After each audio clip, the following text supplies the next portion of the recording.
Hello friends, मैं रेनू स्वागत करती हूँ आप सभी भावी अध्यापक एवं अध्यापिकाओं का आपके अपने channel target UP TET CTET में। दोस्तों, अगर आपने डीएलएड में एडमिशन ले लिया है तो मैं हूँ आपकी रेनू मैम। दोस्तों, आगे चल करके अगले 2 साल आप लगातार मुझे जानोगे और मुझसे पढ़ोगे भी, क्योंकि दोस्तों पिछले 5 से 6 सालों से लगातार मैं डीएलएड के भाई बहनों को पढ़ा भी रही हूँ और पिछले लगभग 7 सालों से मैं प्राइमरी टीचर हूँ। तो दोस्तों, मैं जॉब के साथ साथ आप लोग की तैयारी भी करवाती हूँ डीएलएड की। और अगर आपने डीएलएड में एडमिशन ले लिया है तो ये कोर्स क्या होता है, इसको करने के बाद आपको क्या फायदा होगा, इसके अलावा डीएलएड में कौन कौन से विषय होते हैं, कैसे आपको पढ़ना होता है, ये सारी चीजें हम आज डिस्कस करने वाले हैं। क्योंकि आपका फर्स्ट सेमेस्टर है तो मैं सभी का स्वागत करती हूँ। आप सभी भावी अध्यापक और अध्यापिकाएं होने वाले हैं, इसीलिए मैं वीडियो की शुरुआत में ऐसे ही बोलती हूँ आप लोगों को। क्योंकि अब आपने एडमिशन ले लिया है तो निश्चित रूप से अब आप शिक्षक और शिक्षिका बनने वाले हो, ठीक है। तो अगर आपने प्रोसेस शुरू कर दिया है, यानी कि आपने एडमिशन ले लिया है, तो सबसे पहले यहाँ पर ये चीज आती है कि आपको पढ़ना क्या होता है। दोस्तों देखिए, जो यहाँ पर पूरा का पूरा पैटर्न होता है डीएलएड का, पहले इसको हम बीटीसी के नाम से जानते थे, लेकिन अब इसका नाम चेंज करके क्या कर दिया गया है, डीएलएड कर दिया गया। अब इसका नाम चेंज करके क्या कर दिया गया है, डीएलएड कर दिया गया। अब इसका नाम चेंज कर दिया गया 2017 बैच से, तभी से डीएलएड हो गया। अब इसमें देखिए होता क्या, ये 4 सेमेस्टर का आपका कोर्स है, 2 साल का। इन 4 सेमेस्टर में आपको अलग अलग किताबें पढ़नी होती हैं, ठीक है।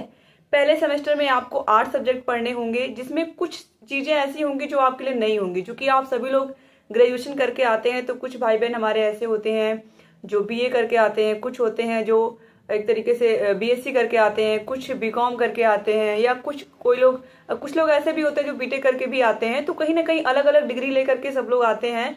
तो इसी वजह से जो सबका बैकग्राउंड होता है, कोई आर्ट का स्टूडेंट है, कोई साइंस का है, तो सबके लिए थोड़ा थोड़ा ये अलग होता है। तो यहाँ पर देखिए, प्रॉपर जब आप डीएलएड करके आप टीचर बनते हो तो आप क्लास 1-2 ईयर्स तक के लिए टीचर बनते हो, ठीक है। क्लास 1 से लेकर के 8वीं तक आप पढ़ा सकते हो।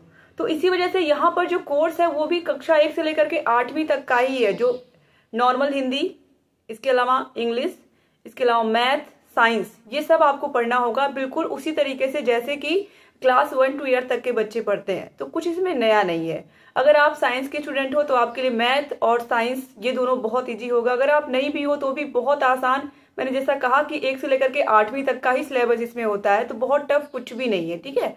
तो 2 साल का कोर्स है। तो देखिए, पहले सेमेस्टर में 8 सब्जेक्ट होते हैं और जो एग्जाम होगा वो आपको बहुत नया लगेगा। जैसे अब तक आपने जितने भी एग्जाम दिए हैं, आपने देखा होगा कि जो एग्जाम होते हैं वो एक दिन में एक ही सब्जेक्ट होता है, लेकिन यहाँ पर आपको एक दिन में 2 से 3 सब्जेक्ट के पेपर देने होंगे। यानी कि 3 दिन में आपके 8 पेपर का एग्जाम खत्म हो जाएगा, ठीक है। तो कुछ इस तरीके से डीएलएड में पेपर होते हैं और इसी वजह से दोस्तों बहुत सारे बच्चों का बैक भी लगता है, क्योंकि सारे के सारे सब्जेक्ट की तैयारी एक साथ नहीं हो पाती है। इसीलिए अगर आप डीएलएड कर रहे हो तो आप लोग इतनी मेहनत से पढ़िए कि आप लोगों का किसी भी विषय में बैक ना लगे, ठीक है।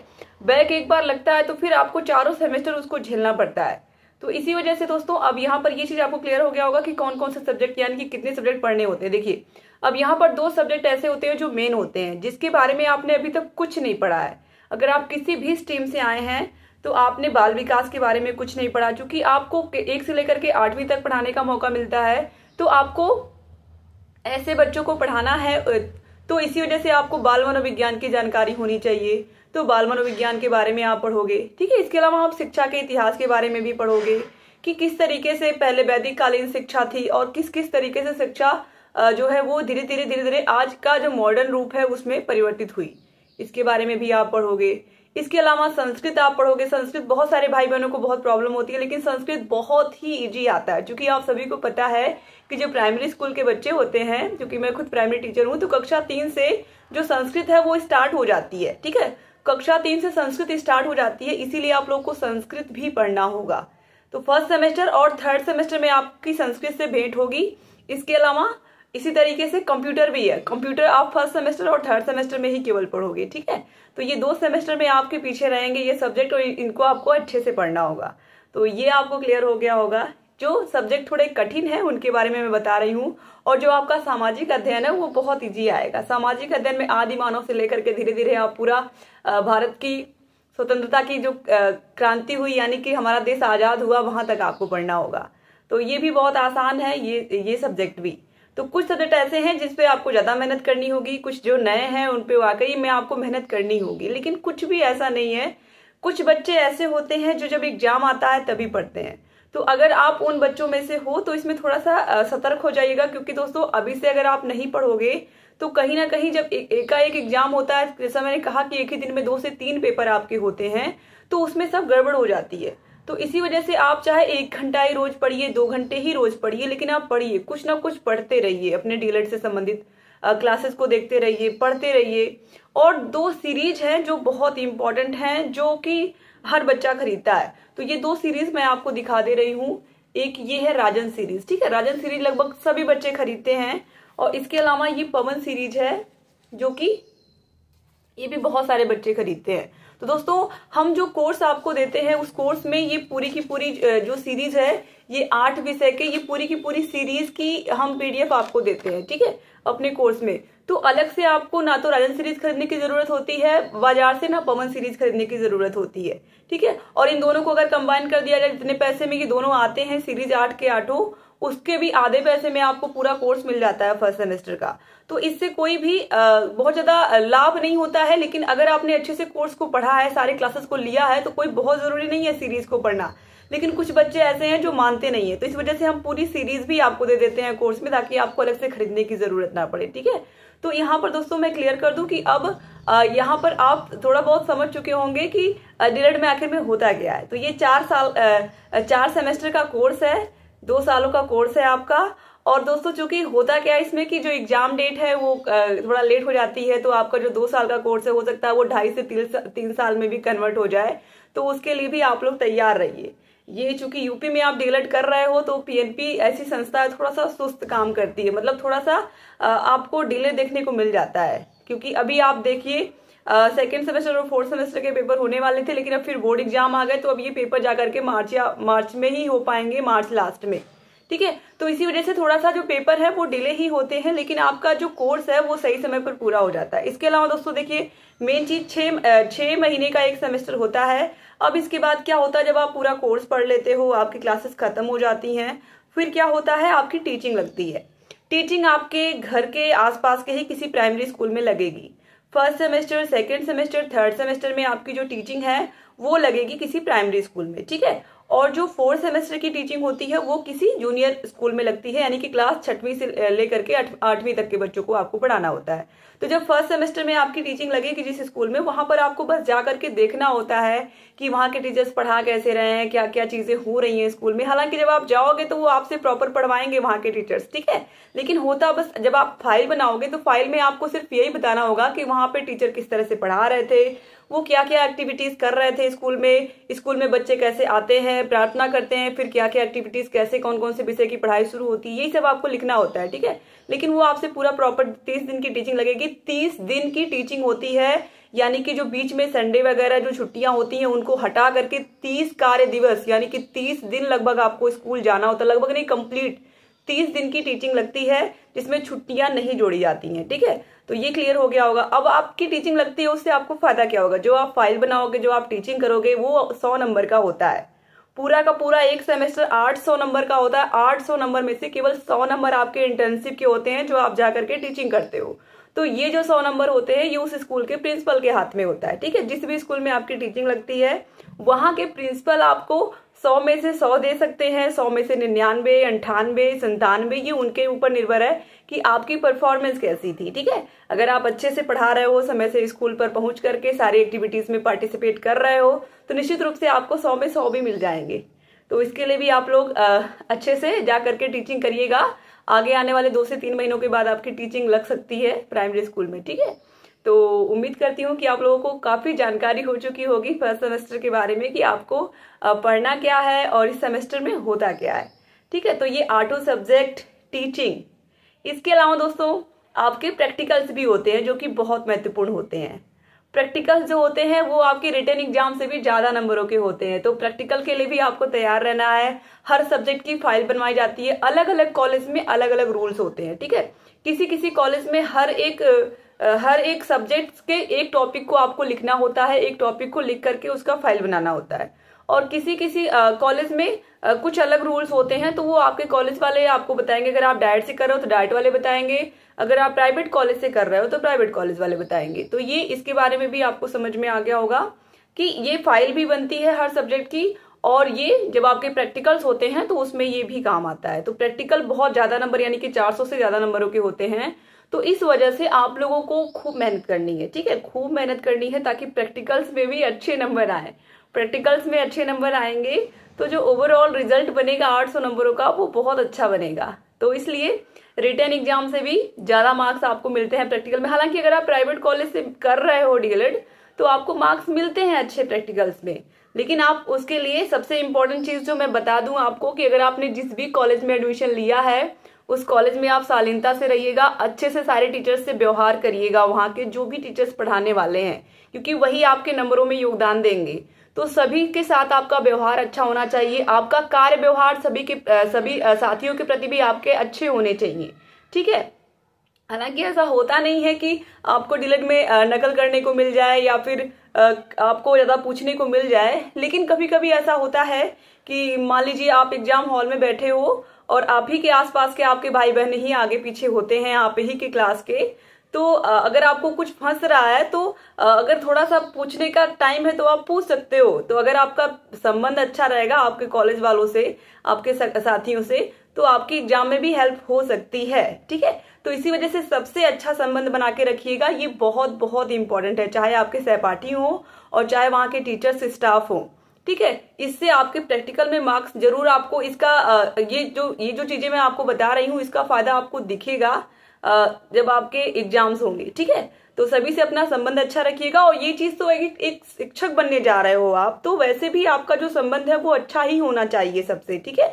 आपके अंदर शालीनता होनी चाहिए, आपको एक दूसरे से बात करने का जो तरीका है, या ये कहें कि हम सभी के अंदर वो तमीज होनी चाहिए कि हमें अपने से बड़े के साथ कैसा व्यवहार करना है, अपने से छोटे के साथ कैसा व्यवहार करना है। एज ए प्राइमरी टीचर आपके अंदर बहुत बहुत पेशेंस होना चाहिए। अगर पेशेंस नहीं है, धैर्य नहीं है, तो आप छोटे बच्चों को संभाल नहीं पाओगे, क्योंकि वो बहुत शरारत करते हैं, ठीक है। मैं दिन भर पढ़ाती हूँ तो मुझे पता है कि अगर 5 मिनट आप क्लास से बाहर निकल जाओगे तो सारे बच्चे क्लास के बाहर निकल के घूमने लगते हैं। तो इसी वजह से ये भी बहुत इंपॉर्टेंट है कि आप लोग इस चीज को अपने माइंड में प्रिपेयर कर लीजिए कि अगर आप प्राइवेट कॉलेज से कर रहे हैं तो प्राइवेट कॉलेज में कॉलेज तो जाना ही पड़ेगा, और आपकी क्लासेस भी चलेंगी। फर्स्ट सेमेस्टर में क्लासेस चलती हैं, चूंकि हमने भी प्राइवेट कॉलेज से किया है तो क्लासेस चलती हैं। फर्स्ट सेमेस्टर में प्रॉपर सब कुछ होता है, लेकिन सेकेंड थर्ड फोर्थ आते आते फिर वो क्लासेस जो है वो कम होने लगती हैं, फिर वो पढ़ाई आपको खुद से ही करनी होती है, ठीक है। तो इस वजह से अभी तो यूट्यूब पर आपको, इस चैनल पर आपको सारी चीजें पता चल जाएंगी, सब चीजें आपको मिल भी जाएंगी। अगर आप इस वीडियो को देख रहे हैं तो आप बहुत सही जगह पर आए हैं दोस्तों।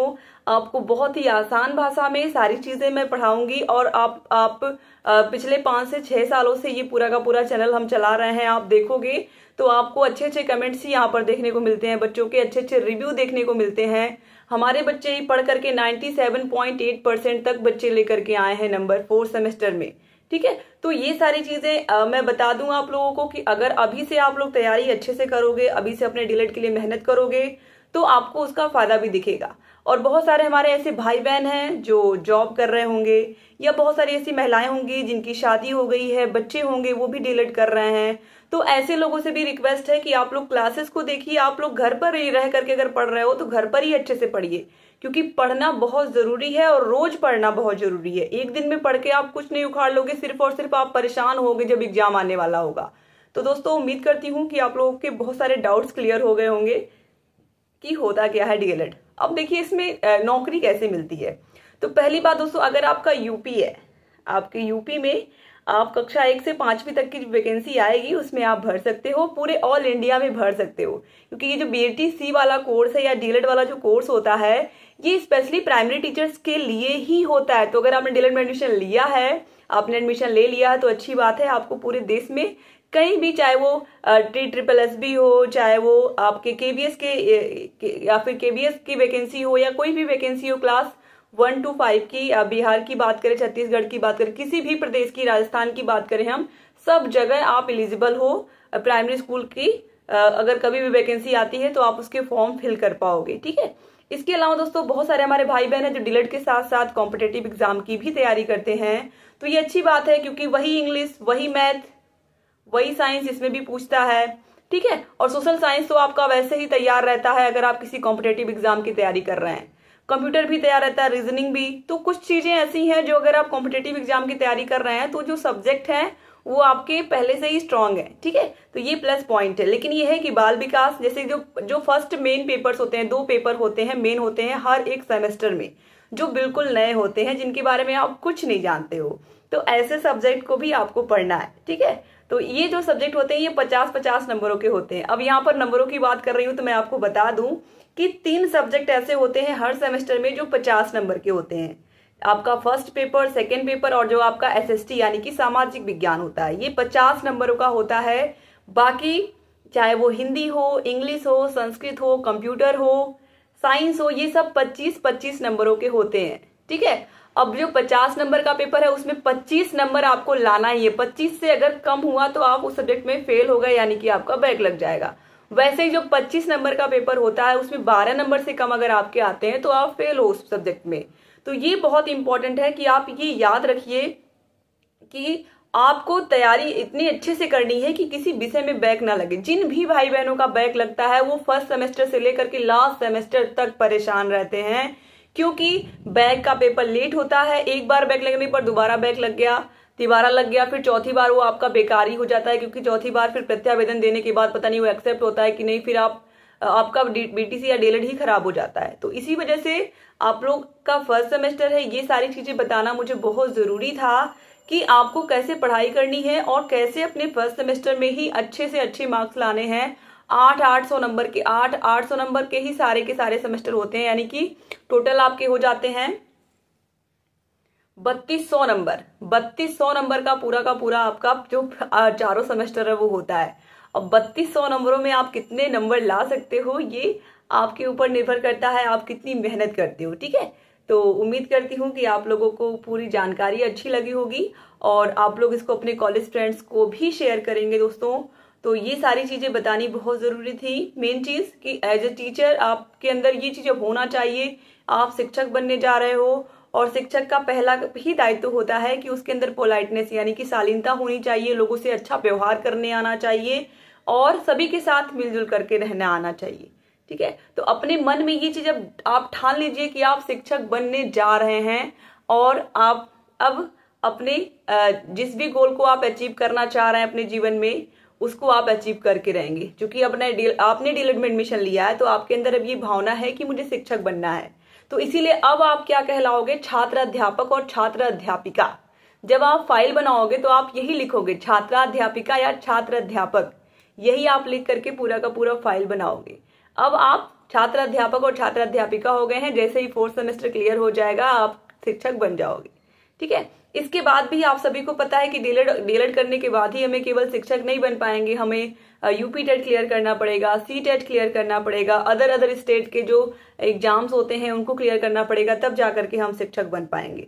तो शिक्षक बनने की जो डगर है वो शुरुआत तो यहीं से है कि आपने एडमिशन ले लिया, आप कोर्स कर ले रहे हो, उसके बाद की जो प्रक्रिया है वो भी आपको करनी होगी, ठीक है। तो अभी से आप लोग मेहनत करते रहिए और अगर कहीं कोई भी डाउट है आपको DLED से रिलेटेड, कोई भी आपको अभी भी क्वेरी है, आपके मन में कोई भी डर है, तो आप कमेंट बॉक्स में कमेंट करके मुझसे पूछ सकते हैं दोस्तों। तो ये सारी चीजें हैं। और अगर आप एक चीज और मैं बता दूं, अगर आप प्राइवेट कॉलेज से कर रहे हो तो एक तरीके से आप ये जान लीजिए कि आपको जब आपकी टीचिंग लगेगी तभी भी कुछ ना कुछ आपको देना पड़ता है कॉलेज में।